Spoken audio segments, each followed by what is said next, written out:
Hello, everybody, and thanks for joining us today on the Solutions Pod. My name is Jay Harvey Lewis, and I'm the co-founder of Nature Hub, which is a platform that connects conscious consumers with the businesses in their local area that help them to live healthier, more sustainable lives. Hello, and my name is Anastasia Vozovic. I'm responsible for the community side of Nature Hub.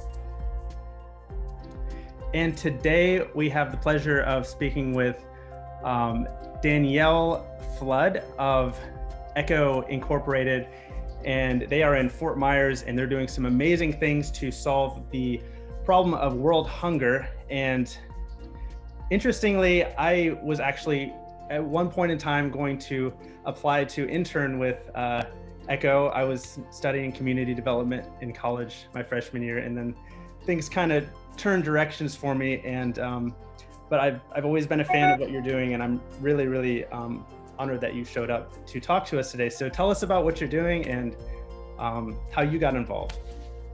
Sure. So I'm part of the communications team, which is really exciting to share about the work of Echo. But Echo works globally to connect small-scale farming families with the resources, knowledge, and skills that will help them produce enough food for their families. Many small-scale farmers are facing crazy challenges around the world, whether it's environmental challenges, physical challenges, or just generational, traditional challenges.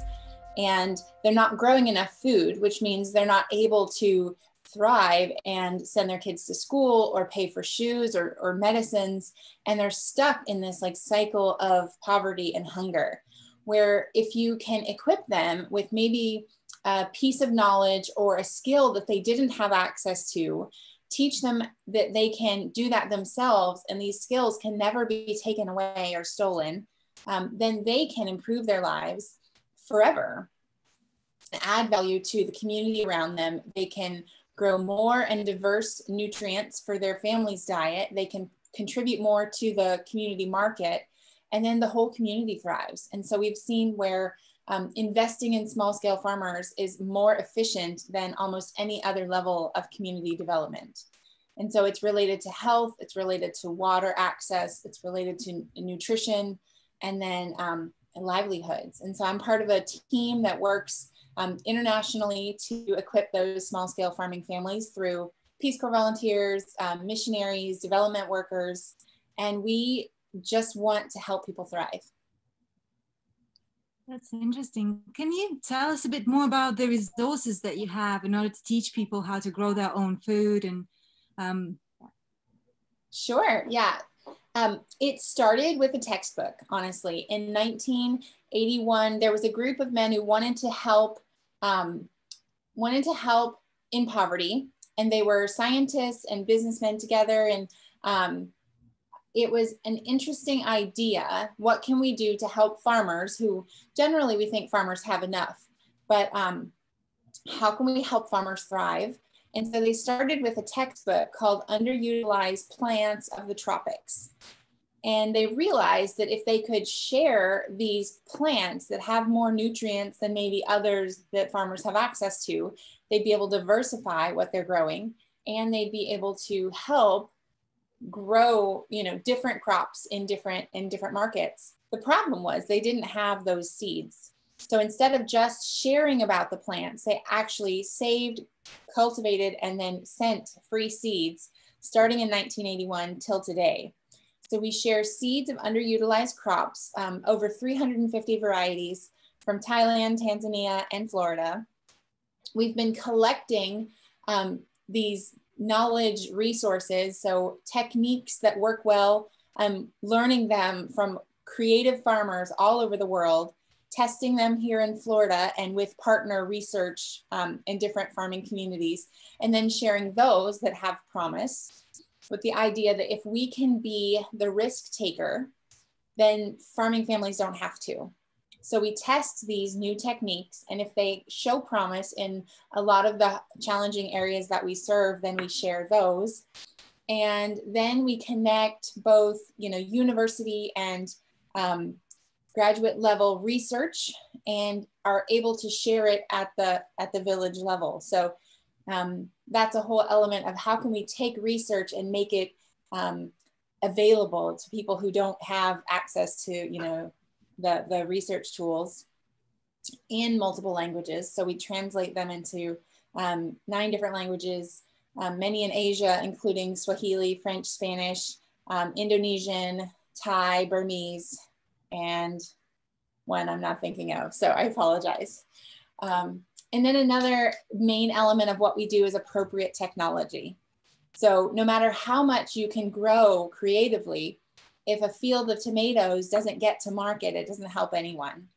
So the idea there is, how can we help with post-harvest technologies, adding value, eliminating pests, creating optimal storage solutions so that families can sell at the right time and then make the most profit for their livelihood.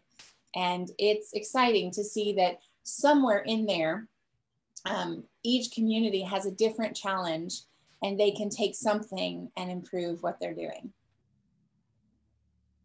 That's really awesome. And I love how part of your story is connected to sustainability too, not just, going over and giving people, GMO cotton or soy or something, and but really truly helping people to work with the land and regenerate places that might actually be, ecosystems that are in danger. And I'm kind of curious what it's like in some of the harshest areas that you've worked, and like how that sustainability can really help for the long term.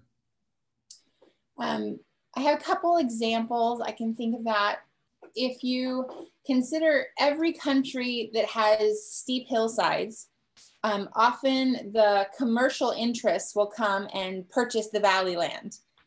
So they will have access to the most fertile soil, the most well-watered garden, if you will.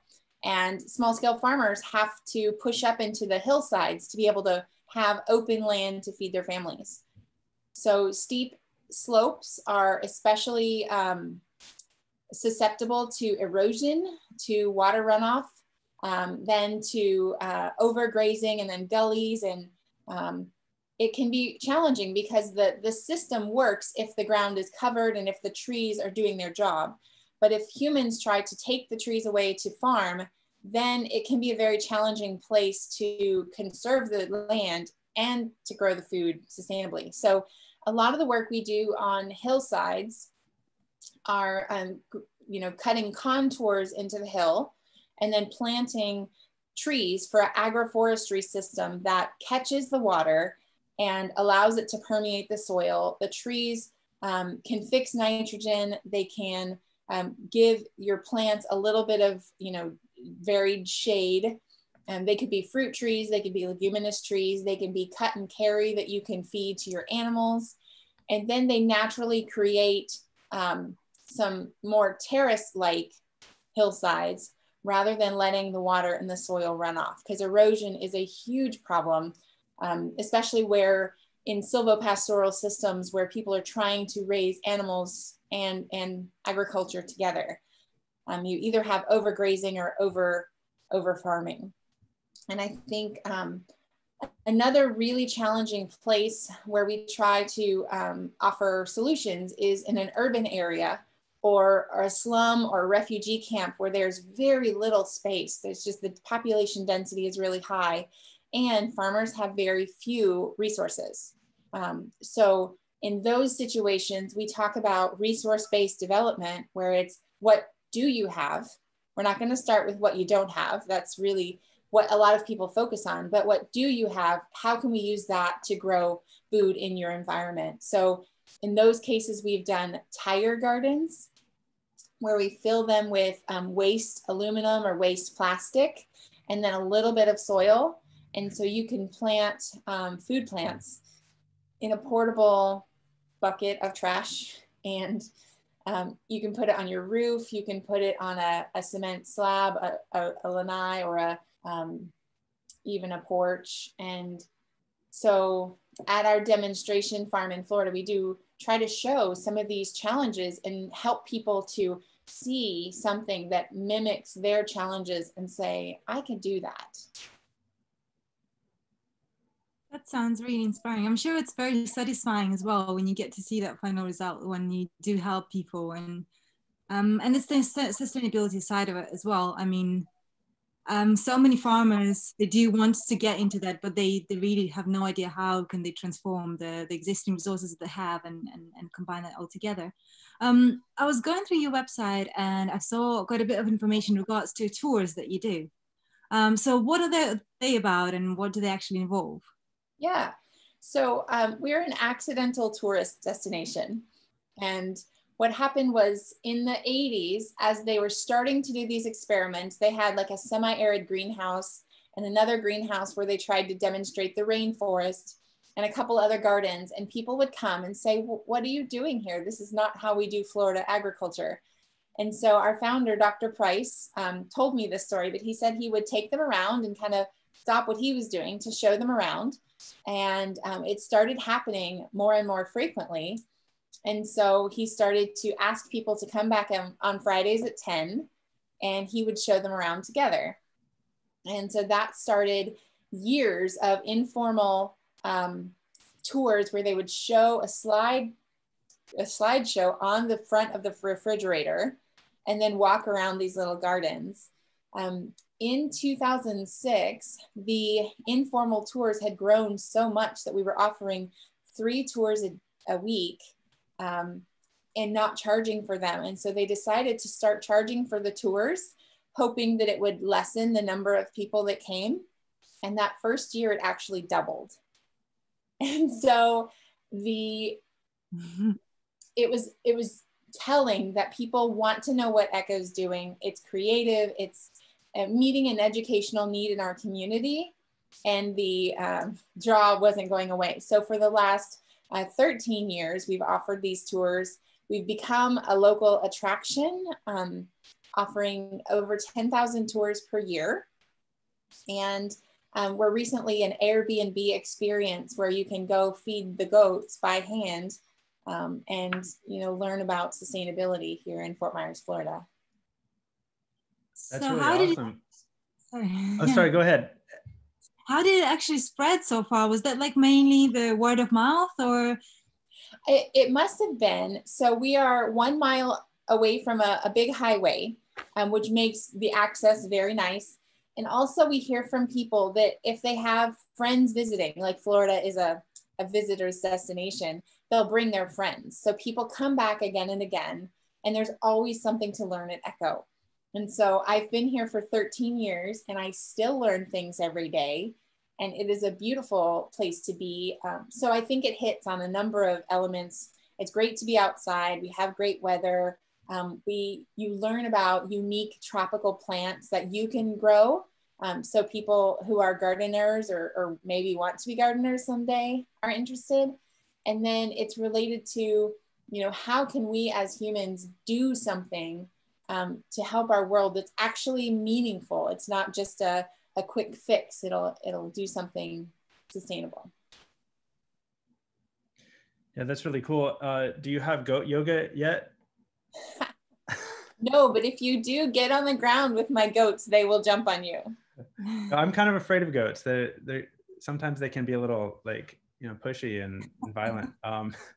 They're very cute though. They are. Okay, so I'm kind of curious. I got like a little mini tour. I ended up getting there and it was raining, but I saw you have like a huge library of just like tons of different books and other resources for people like who end up going and I think I bought like 3 or 4 of them on like different aspects of gardening. And I know that one of the resources that you've put a lot of effort into in the last few years is putting an app together, like a mobile app for people to kind of help with the process of like accessing this information and the tools that your community is working on. Could you tell us a little bit about the app and what that does? Sure. Yeah. Our resources library here in Florida started as a how can we help those who are working internationally. And then when people, can't visit Echo, we have them online for download in multiple languages. But the online offline was the challenge that we were coming up against. Now, mobile phone usage has far outpaced, PCs globally. So someone who's never, had a PC will have a smartphone, and they even can work in the fields. So the app that we have has our resources in a very lightweight format, downloadable, low bandwidth. And then we use the file transfer protocols from mobile to mobile, where you can, have the resources appropriate to you on your phone, and then use Zapier or WhatsApp or, any transfer app and share it with someone offline. And so we want to make these resources most effective, most available to anyone who needs them. And so the app launched last week on Thursday. And it's been very exciting to see people say, I've read more this week than I had in the past 6 months. It's, really simple. We've, cored it down to the basic. What do people want? They want access to resources in multiple languages, and then to take them wherever they go. So it's the Echo Community mobile app, and we're really excited about it. And that's for iOS and Android, right? Yes, and currently it's in English, but in the next year, it's going to roll out in all 9 languages that Echo serves. Wow, that's really great. Congratulations on that. We're working on an app too, and it's a tremendous effort to do that. So we totally can appreciate that. And if I understand it correctly, like the primary target for that would be like missionaries and NGOs that are working with communities to alleviate poverty and hunger. Could the app also be used for like just people that are trying to grow food for themselves in other various locations? Absolutely. We get a lot of students in agriculture or researchers related to international development who access Echo's resources as just part of their lifestyle. And then we have like a moringa recipe download, for example. Anybody can find moringa recipes appropriate because it grows quickly, it's super nutritious, delicious. And I find that our culture is trending to find these underutilized plants, more enticing and able to access them in their community. So it's no longer something you've never seen. You can get the different fruits and vegetables if you're looking for it. So it really is something for everyone. The most access would be someone trying to share community garden or agricultural techniques with others, but it's perfectly fine for anybody looking to improve their knowledge and add to what they know to provide for their own food needs. So you've been working with Echo and all the projects for 13 years, and obviously there's so much inspiring work that you've done. What would be the most proud projects, the most proud achievements, let's say, to date, for you personally?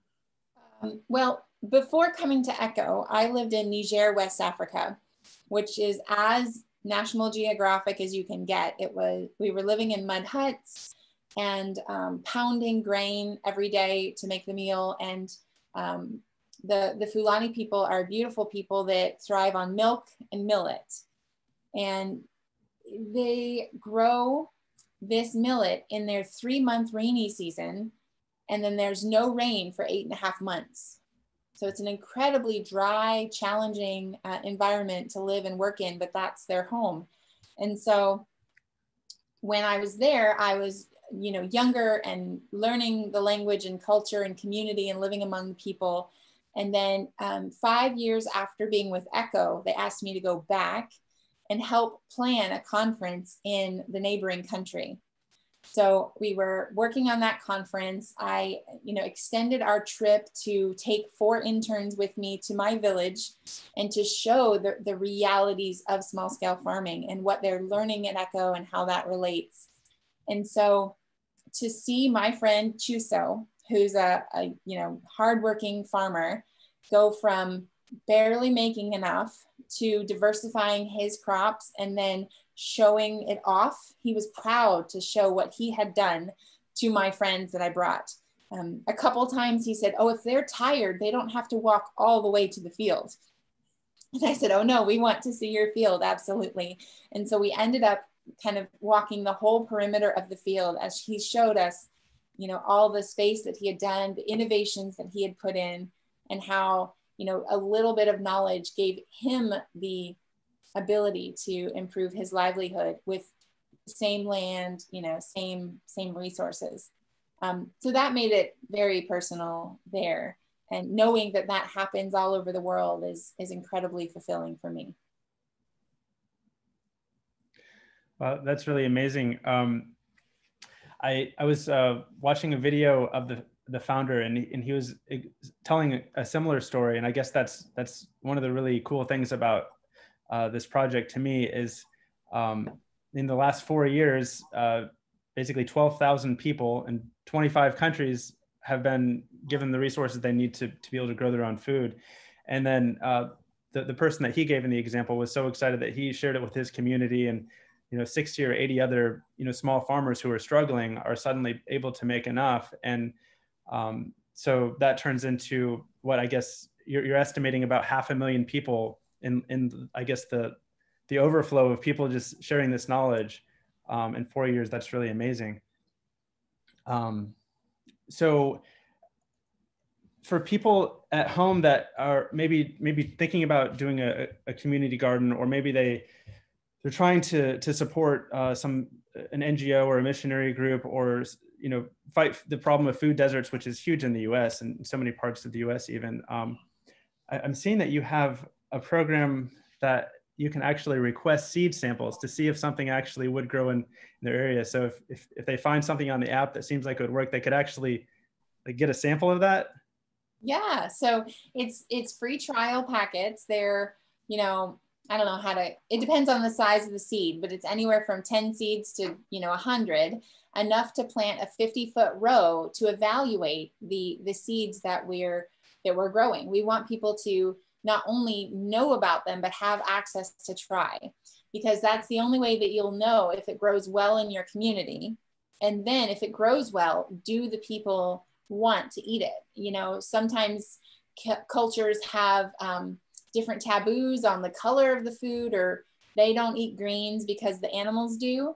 But if you can find something that fits within a cultural context, or fits in a community's lifestyle. We've worked with local, Florida nonprofits that want to provide food for their community. And one example is a Pine Manor Community Garden. It's a low-income community, and they had just lack of job options. So people were kind of hanging around with not many, opportunities there. And so the community garden gave free plots to community members, and they could work on the plots whenever they were available and have coaching for how to grow the plants. And then they could sell them at the farmer's market and make an income. And so it's not just for, farming communities globally, but it could work for neighborhoods, in developed countries as well. And there is an intrinsic fulfillment when you grow something and then you can eat it. I am not from a farming family, or, I'm from a fast food family. Honestly, I grew up with all the convenience foods available, and it was bad for us. But through, my adult years, I've grown to love real food, cooking from scratch, access to it. And my little guerrilla garden is in our landscaping, and I have, garlic chive and herbs and basil, and, making something that you grew, I think is part of us. It's part of, the human being existence to want to do that and to feel more tied to the things you worked hard on.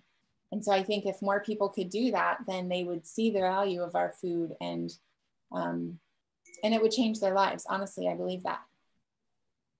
Yeah, it does sound like a very personal experience, when even if you don't necessarily have to grow your food because everything is so accessible, I definitely can relate to the fact that even in the UK, my mother grows her own food in the garden all the time, and she doesn't need to, but I can see the difference on her face when she eats something that she grew herself and when she eats something that she bought from a market. And then obviously supermarket is also a different experience. So it does sound like you're doing so much already, but you don't stop. So there is also always a new project coming in, always a new kind of stepping stone. So do you have anything that you're working on that is coming in the future? Like what is kind of your next? Well, it was exciting.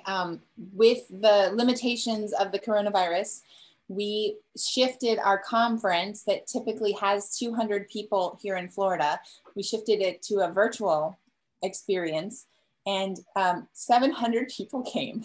And so that was amazing to, my role was to host a breakout session throughout the day, different topics, but we had, you know, people from all over the world chiming in to learn from the different topics. And so that will be part of our process going forward. You know, the virtual opportunity to connect people around the world on different topics that ECHO has experience in, and then, you know, leaning on experts that have, you know, growth opportunities for our network members is really important. And as you can imagine, ECHO has centers in Thailand, Tanzania, and Burkina Faso, and then serves Latin America from here in Florida, because you can typically travel from Miami as far as you can. But that leaves almost 2 billion people across South Asia without the contextual training team that we would like to provide. So we are looking into fundraising for a team that would cultivate resources specifically for the South Asian subcontinent and languages therein. And we would love to add more value to the experience of those in India and Bangladesh and Nepal and surrounding areas. So that's one thing we're growing toward, and we feel like God has called us to do. So, you know, stay tuned. That's really cool. So I'm seeing also that, you know, you have like really extensive training programs and internship programs. And I'm kind of curious, like who would be eligible to get training and to be an intern, or like how do people become involved with you? So we have a number of levels of training. The internship program is a 12 to 14 month experience. And so it's for postgraduate students. So they have a bachelor's degree and they're able to have a residency in the US for reasons understood. But those can come, and they are then a farmer for that year here on our farm in Florida. So they go through the same challenges. And if they plant something and it doesn't grow, they ask why. And if they plant a lot of okra and it grows too well, then they have a lot of okra to eat. Poor guys. And then they get an animal to integrate into their small farm system. So they're learning how to utilize the manure and plant it, and, you know, just the whole small farming system. It's a very intensive hands-on experience here in Florida. Then we have an ag volunteer position where someone can come from 1 to 3 months and do similar work on the farm for a shorter term, and just kind of get their feet wet and see what it looks like to live and work on a community farm. And then we do kind of a personal study or missionaries in residence. If people have a career internationally or they're trying to switch gears, sometimes people come to ECHO, they stay and they study and they adapt our training to their own needs. And, you know, then they add value to our community by giving seminars and other things kind of as a trade-off. But then we have, you know, thousands and thousands of people that use ECHO Community as a resource and search and find what they need to take back to their work. And they've never even been to Florida. So we love all of those levels of connection. Yeah, that does sound very exciting. I'm sure you get very good feedback from the interns as well. What do they then usually progress into? Like, do they take this as a career stone, or do they actually get involved with that lifestyle and that just turns into their future? Generally, it's very diverse. And so we've had interns with degrees in botany, sustainable international development or finance or anthropology. And it really, the degree doesn't matter.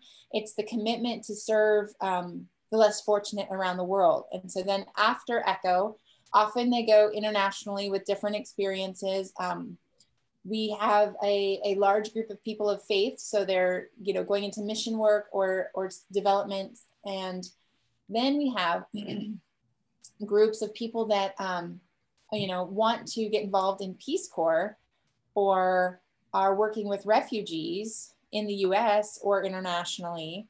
And so there's, you know, a large group of our interns stay international forever and they're doing this.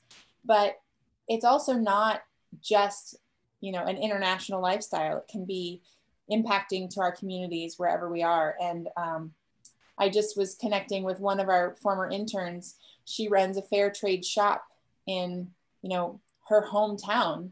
And so she's connecting, you know, a living wage for people internationally by growing her family and having a shop. So that's exciting. That's so cool. You know, and for those of you who are watching who are thinking that, oh, well, yeah, you got to have a green thumb to be a gardener, and you haven't seen my videos on gardening, I'm telling you, okra is one of those things that you really do have to watch out for. If you like even just drop them at the right place, sometimes you'll end up with a forest of okra and you can't like even walk through the area. I'm serious. So, you know, a lot of times with what you're growing, you really, it's just a matter of knowing the environment and when to plant something. And people will have this illusion that they can't do something. And it's just a lack of access to these resources. And I'm really appreciative of what you're doing. And for those of you who have put your faith into action, and, you know, it's just really inspiring. And I'm hoping there's ways that we can work together in the future, because it's just really cool to hear all the great things you're doing. And if you could just like tell us how we can find the app again, and the website, and any of the social media that you have, that would be really awesome. Yeah, that's great. So our @ handle is ECHO Fights Hunger. And so that will find us on most social media platforms. The agricultural website is echocommunity.org. And then our general website for everyone is echonet.org. And so we are, you know, in person in Thailand, Tanzania, Burkina Faso, and Florida. We would love to host you at one of our centers. But if not, you know, we always say at ECHO, see you next time. There's a community of people that keep coming together when you have similar passions. So spread the word, and I would love to see you next time. Awesome. Okay, so that's echonet.org. And it has been so awesome talking to you today, Danielle. And we're looking forward to next time. For everybody out there, make sure to like, comment, subscribe, all that good stuff. And if you have ideas for future episodes, let us know in the comments also. All right, well, thanks again, everybody. All right, see you, Danielle. Bye. Bye, Anastasia. Bye.